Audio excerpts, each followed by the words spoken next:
সর্বকালের সেরা 10 ফুটবলার। তুমি কি জানো এফসের মতে ইতিহাসের সেরা 10 ফুটবলার কারা? 10 নম্বরে রোনালদিনহো, ড্রিবল মানেই ম্যাজিক। 9 নম্বরে ডি স্তেফানো, রিয়াল মাদ্রিদের প্রথম কিংবদন্তি। 8 নম্বরে বেকেনবাওয়ার, ডিফেন্ডার হয়েও বলের রাজা। 7 নম্বরে জিদান, মাঠে যেন এক রাজসিক শিল্পী।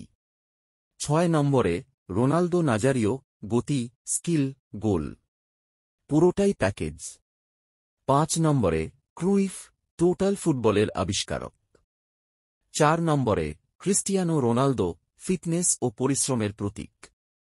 3 নম্বরে ম্যারাডোনা, একাই আর্জেন্টিনাকে বিশ্ব চ্যাম্পিয়ন বানালেন। 2 নম্বরে পেলে, 3টি বিশ্বকাপের একমাত্র মালিক। এবং 1 নম্বরে লিওনেল মেসি, বিশ্বকাপ সহ অগণিত রেকর্ড নিয়ে ফুটবলের চূড়ায় তিনিই। তোমার মতে কে সবার সেরা? কমেন্টে লিখে জানাও, আর ভিডিও ভালো লাগলে সাবস্ক্রাইব করতেই ভুল না।